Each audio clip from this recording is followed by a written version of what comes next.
Hi అండి అందరికీ welcome to Praharsha నక్షత్ర బ్లాగ్స్. మీరు బాగున్నారా? మేమైతే చాలా బాగున్నామండి.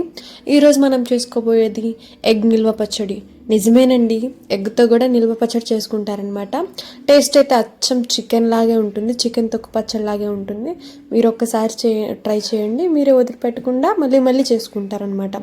ఎలా చేయాలో ప్రాసెస్లోనికి వెళ్ళిపోదాం. ముందుగా ఒక 8 గుడ్లను తీసుకొని బ్రేక్ చేసేసుకొని బాగా బీట్ చేసేసుకోవాలి. ఇప్పుడు దాంట్లోనికి టేస్ట్కి కొద్దిగా ఒక స్పూన్ సాల్ట్, ఒక హాఫ్ స్పూన్ పసుపు, ఒక స్పూన్ కారం వేసి బాగా బీట్ చేసేసేయాలి. ఉండలేమీ లేకుండా బీట్ చేసేసుకోవాలన్నమాట. ఇప్పుడు బీట్ చేసేసుకున్న తర్వాత ఒక గిన్నెని తీసుకొని ఆ గిన్నెకి ఆయిల్ మొత్తం స్ప్రెడ్ చేసేసేయాలన్నమాట. కొద్దిగా ఆయిల్ వేసేసుకొని గిన్నెలోకి మనం చేత్తో అయినా సరే లేదా ఏదన్నా రబ్ చేసుకునేది ఉంటే దాంతో రబ్ చేసేసుకోవచ్చు.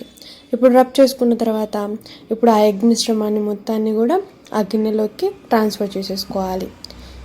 చూసారు కదా, నేను అలా పూసేసుకొని ఎగ్ మిశ్రమాన్ని మొత్తాన్ని ఆ గిన్నెలోకి ట్రాన్స్ఫర్ చేసేసుకున్నాను అనమాట.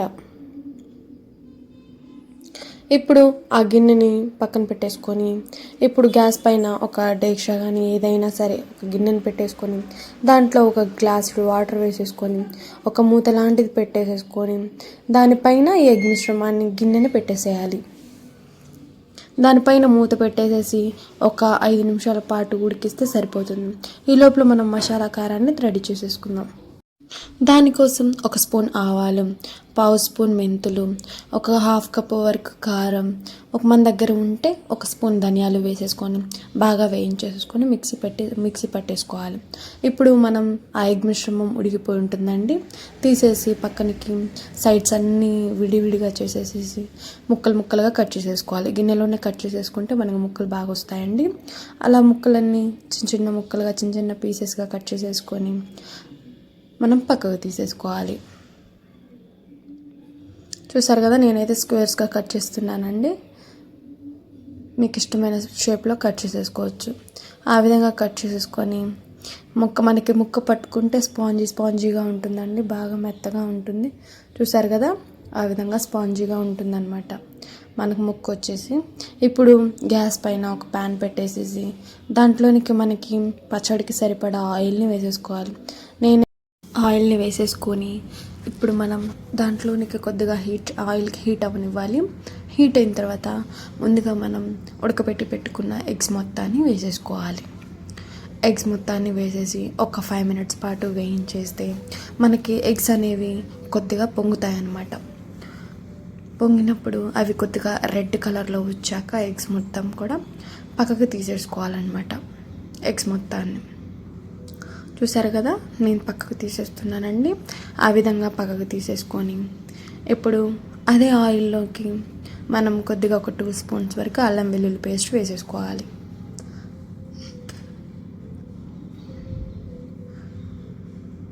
చూసారు కదా, ఆ విధంగా అల్లం వెల్లుల్లి పేస్ట్ వేసేసుకొని ఒక 2 మినిట్స్ పాటు వేయించేసుకోవాలి. మనకి అల్లం వెల్లుల్లి పేస్ట్ అనేది బాగా ఎర్రగా వేగాలండి. అప్పుడు మనకి పచ్చడి అనేది కొద్దిగా నిల్వ ఉంటుందన్నమాట. కొద్దిగా ఎర్రగా వేగిన తర్వాత ఇప్పుడు దాంట్లోనికి మనం ముందుగా మసాలా కారం పట్టి పెట్టుకున్నాం కదండి, ఆ మసాలా కారం మొత్తాన్ని వేసేసేయాలి. చూసారా, ఆ విధంగా వేసేసుకోవాలి. వేసేసుకున్న తర్వాత బాగా వేయించుకోవాలి. ఒక 5 మినిట్స్ పాటు పచ్చివాసన పోయేంత వరకు వేయించేసేసుకోవాలన్నమాట. వేయించేసుకున్న తర్వాత ముందుగా మనం ఉడకపెట్టి పెట్టుకున్న నూనెలో వేయించుకున్న ఎగ్స్ ఉన్నాయి కదండి, ఆ ఎగ్స్ మొత్తాన్ని వేసేసేయాలి. మనం పక్కకు పెడితే కొద్దిగా మెత్తబడిపోతాయండి ఎగ్స్ అనేది, ఆ పొంగినతనం అనేది పోతుందన్నమాట. ఇప్పుడు పక్కన ఆ ఎగ్స్ మొత్తాన్ని వేసేసి బాగా కలిదిప్పేసేయాలి. చూసారు కదా, ఆ విధంగా కలిదిప్పేసేసుకోవాలి. బాగా కారం అనేది గుడ్లు మొత్తానికి పట్టేసేయాలన్నమాట. పట్టేసిన తర్వాత ఇప్పుడు దాంట్లోనికి మనం ఒక స్పూన్ సాల్ట్ వేసుకోవాలి. ఒక స్పూనే వేసుకోండి, టేస్ట్ అయితే కరెక్ట్గా ఉంటుంది. ఎందుకంటే ముందు మనం ఎగ్స్ ఉడకబెట్టేటప్పుడు ఒక స్పూన్ వేసాం కాబట్టి ఇప్పుడు ఒక స్పూన్ వేస్తే సరిపోతుంది. వేసేసి శుభ్రంగా కలిపేసేయాలి. ఇప్పుడు దాంట్లోనికి ఒక 2 స్పూన్స్ వరకు గరం మసాలా వేసేసుకోవాలి. గరం మసాలా వేసేసుకొని బాగా కలిపేసేయాలన్నమాట. బాగా కలిదిప్పేసేసి మనం ఇంకా దించే ముందు ఒక అరచక్క నిమ్మబద్దని పిండేసేసుకొని జాడీలో పెట్టేసేసుకోవడమే. టేస్ట్ అయితే చాలా అంటే చాలా బాగుందండి. మీకు నచ్చితే కనుక ఒక్కసారి ట్రై చేయండి. మీకు ఎలా వచ్చిందో కామెంట్ సెక్షన్లో కామెంట్ చేయండి. మనమైతే అచ్చం చికెన్ తిన్న ఫీలింగే ఉంటుందండి. మా తమ్ముడు తినేసి అయితే చికెన్తో చేసావా ఎగ్తో చేసావా చెప్పు అని అంటున్నాడు. మీరు ఒకసారి ట్రై చేయండి.